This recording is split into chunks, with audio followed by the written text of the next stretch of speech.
බලවත් තෙරුවන් සරණ පිහිටුව ගන්න. ඊළඟට ඔයාලා බලන්න ඔයාලගේ සීලය දිහා. තමන්ගේ පංචශීලයේ ශක්තිමත් මදි කියලා ඔයාලට දැනෙනවා නම් පංචශීලය තවත් ශක්තිමත් කරගන්න වෑයම් කරන්න. ඊළඟට ඔයාලා බලන්න ඔයාලා දිහාම හැරිලා මේ තව ගොඩාක් දේ කියන්න තියෙනවා. නමුත් මෙන්න මේක ඔයාලා කල්පනා කරලා බලන්න තුන්වෙනි රෝමනා කරන දේ. තෙරුවන් සරණක් තියෙනවා නම් සීලයක් තියෙනවා නම් ඊළඟට ඔයාලගෙන හොඳ අභ්‍යන්තර විමසීමකේ දෙන්න. තමන්ගේ ආධ්‍යාත්මයට හැරිලා විමසලා බලන්න. මං දැන් මැරුණත් සුගතිය යන්න සුදුසුද? ආන්ගෙන් බලන්න.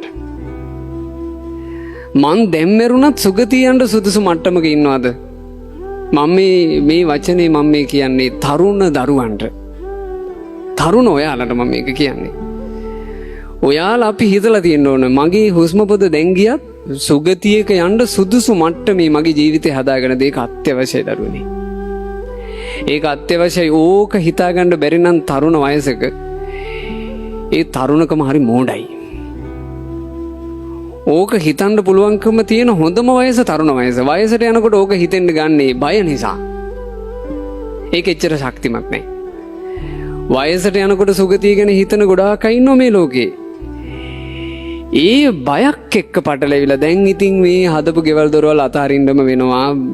ලොකු මහත් කරපු උන් අතාරින්නම වෙනවා. මේ ස්වාමි පුරුෂයාත් එක්ක සන්තෝෂින් හිටපු බිරිඳට ස්වාමි පුරුෂයාට උපස්ථාන කරන්න පටන් ගන්න වෙනවා. මේ මිනිස්සයා එන්න ලෙඩ වෙනවා. බිරිඳත් එක්ක සන්තෝෂින් හිටපු ස්වාමි පුරුෂයාට බිරිඳ ලෙඩ වෙනවා පේනවා. දැන් බිරිඳ අතහරින්න වෙනවා කියලා දැනෙනවා. එතකොට හටගන්න බිරාන්ත බව කියලා කියන්නේ වෙනම එකක්. කොල්ලෙකුට කෙල්ලෙකුට එන හැඟීම කියලා කියන්නේ වෙනම හයියක්. ඒක නුවණක් එක්ක බද්ධ වෙච්ච එකක්. ඒ නිසා ඔයාලගේ හිත ඇතුළට දැම්ම දාගෙන තියාගන්න ඕනේ. මං දැන් පණ ගියත් අනිවාර්යෙන් සුගතිය කියන විශ්වාසය ඔයාලට දැනෙනකන් ජීවිතේ ගුණවත් කරන්න. මං අද පාරේ මැරුණත් අනිවාර්යෙන් මන්න සුගතියේ. ආන්ගේ විශ්වාසය මේ හිත ඇතුලේ තියෙන්න ඕන නිර්භීත හයියක් විදිහට. ඒකමයි අපට උවමනා කරන්නේ. මම මේ දහම්පද කියනකොට මේ වචනේ මම මීට කලින් කියලා තියෙනවා. ධර්මය අහන්න ආගන්තුක තරුණයෙක් මගේ ළඟට ඇවිත් මට දහම්පදේ ගැන අපහැදීමෙන් එයා කිව්වා, "හාමුදුරනේ ඔය පරලෝව ගැන කතන්දර ඕනේ අපි වගේ අයට. අපි හාමුදුරනේ මේ අපේ ජීවිතේ මේ මෙලොව දියුණුවක් හදාගන්න මහන්සි වෙන අය අපිට හාමුදුරනේ පරලෝව මොන වුණත් ඒක එච්චර වැදගත් නෑ. දැන් ඔය පරලෝව ගැන හිතන යුගය නෙමෙයි. ඔය හාමුදුරනේ ඔය අතීතේ මේ ආච්චි අම්මලා සීයලාට කියපු කතන්දර නෙවුවා. මේ ජීවිතේ දියුණු කරගන්න බුදුරජාණන් වහන්සේ කියපු දෙයක්.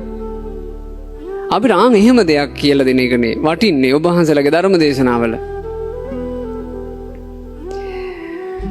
එතකොට මම මේ තරුණයාට එයා පටලැවිලා තියෙන පටලැවිල්ල තේරෙන්න මම එයාගේ මෙහෙම ප්‍රශ්නයක් ඇහුවා. මම කිව්වා, "පුතේ හරි. මම ඔයාලට මේ ජීවිතේ සාර්ථකව හදාගන්න හැටි මම කියලා දෙන්න. මට කියන්න ඔයාගේ මේ ජීවිතේ කොච්චර දිගද කියලා. මේ ජීවිතේ දැන් කොච්චර කාලයකට හදාගන්නද මම ඔයාලට කියලා දෙන්න ඕනේ. කොච්චර දිගයිද ඔයාගේ මේ ජීවිතේ? ඔයාලට දැන් පරලෝ වැඩක් නැහැනේ. මේ ජීවිතේ දිග මට කියන්නකෝ. එතකොට අවුරුදු ගානකට ප්ලෑන් කරලා මම කියලා දෙන්නම්." ඒක කිව්වට පස්සේ අර සැර දාගෙන ආපු ඒ මූණ චූටි වුණා. ඒ දරුවට ඊළඟට මොකද්ද මට කියන්නේ කියලා හිතාගන්න බැරුව ගොළු වුණා. එයා ඒක හිතුවේ නැහැ. එයා ඒ ප්ලෑන් එක ගැහුවේ මට මේ ජීවිතය හදාගත්තා නම් හරි, ඔය මේ පරලෝක කතන්දර මට වැඩක් නැහැ. මේ ජීවිතය හදාගත්තා නම් හරි කියලා එයා හිතන්නේ. එයා මේ ජීවිතේ දික් කරගෙන මං 80ක් ඉඳී 70ක් ඉඳී. එයා ඒක දික් ගහගත්තේ අනාගතේ බලලද? එයාට තව තියෙන්නේ මාසයක් නම් මේ ජීවිතේ තව මාසයයි. මාසකින් පස්සේ පරලොවට රෙඩි වී සිටිය යුතුයි. ඇයි? මේ ජීවිතේ ඉවරයි. මට තියෙන්නේ අද හවස් වෙනකන් නම් ආයුසේ. මං අද හවස් වෙනකොට මේ ජීවිතේට සමුදෙන්න ලැහැත් වී සිටිය යුතුයි. අද හවස් කාලෙන් පස්සේ මං ඉතින් පරලොවකට රෙඩි වෙලා ඉන්න ඕන. ඒක නෙවෙයිද ඇත්ත? ඔයාලා අපි ජීවත් වෙන්න දරුවනේ. අපි ඉපදිච්චි දවසේ ඉඳලා මේ පැත්තට ගෙනගෙන. මොකද අපි දන්නේ ඒක.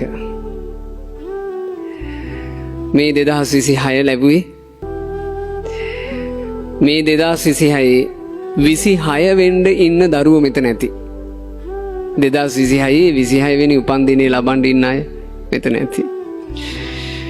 2026 36 වෙනි උපන්දිනේ ලබන්න ඉන්න අයත් මෙතන ඇති.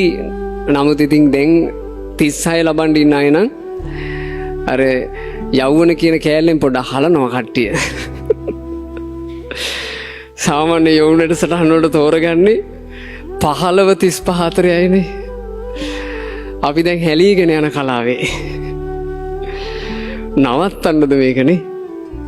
අපි මේ පැත්තේ ඉඳලා ගැනගෙන ආවා. මට දැන් 20යි 21යි 22යි අපි ගැනගෙන ආවා. අපි අතන අනිත් පැත්ත දන්නේ නැති නිසා. අනිත් පැත්තේ ගැනින්න හරි ශෝකජනකයි. අපිට ජීවිතේ තියෙන්නේ 50න් මැරිලා යන්න නම් දැන් 25යි කියන්නේ අපි ඉන්නේ මැද. අපේ ජීවිතේ තියෙන්නේ 40න් මැරෙන්න නම් 25යි කියලා කියන්නේ අපි ජීවිතේ අඩකට වඩා ඉවර කරලා. ඔයාලා දැකලා නැද්ද 40න් මැරෙන අය? දැකලා තියෙනවා. නුවණින් හිතන්න. මම ওই සම්පූර්ණයෙන්ම මේ ටික කිව්වේ ලෝකෝත්තර දියුණුව පැත්ත. මොකද ඒක තමයි වැදගත්. මේ ඉන්නවට වඩා දශමයක් හරි වැඩිපුර දියුණු වෙන්න. ඉන්නවට වඩා දශමයක් හරි වැඩිපුර දියුණු වෙන්න. ඔයාලා ලස්සන පුරුද්ද දවසකට එකක් හරි නිකන් අලුතෙන් එකතු කරගන්න ලස්සන චූටි පුරුද්ද. හිත ඒව හදාගන්න. ලස්සන පුංචි පුරුද්ද. බස් එකේ වාඩි වෙලා යනකොට මං ඔහේ ෆෝන් එක අතක ගාම ගියා. මං බස් එකේ වාඩි වෙලා මෙච්චර දුරක් හැමදාම යනවා. මං ඒ යන දුරේ මම මේ මෙහෙම වටින දෙයක් පුරුදු කරනවා. දාගන්න එක කියලා. මට මේ වෙලාවේ ඉඳලා මේ වෙලාව වෙනකන් පැයක විවේකයක් ලැබෙනවා. ඔය ලැබෙන විවේකේ මං කිසි තීරුමක් නැති විදිහට ගත කළා. මං මේ පැය මේ අවුරුද්දේ මේ මෙහෙම වටින දෙයකින් ගත කරනවා. ඔයාලට දහම් පොතක් කියවන්න ඒ ටයිම් එක යොදාගත්ත එකේ.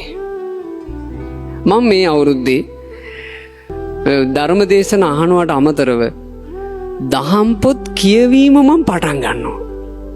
හිටියට වඩා චුට්ට හොඳ වෙන්න. මම මේ අවුරුද්ද අවසන් වෙනකොට අපේ ලොකු ස්වාමීන් වහන්සේ පරිවර්තනය කරලා තියෙන සූත්‍ර පරිවර්තන පොත් ටිකවත් අනිවාර්යෙන් ඉවර වෙන්නම කියව ගන්නවා. හිතට අදහසක් දාලා තියාගන්න. දැන් මේ වෙනකන් ඔයාලා බුදුරජාණන් වහන්සේගේ ශ්‍රී මුඛ බුද්ධ භාෂිතේ ස්වාමීන් වහන්සේලා කියපු දේවල් ටික විතරයි ඔයාලා දන්නේ නැත්තේ.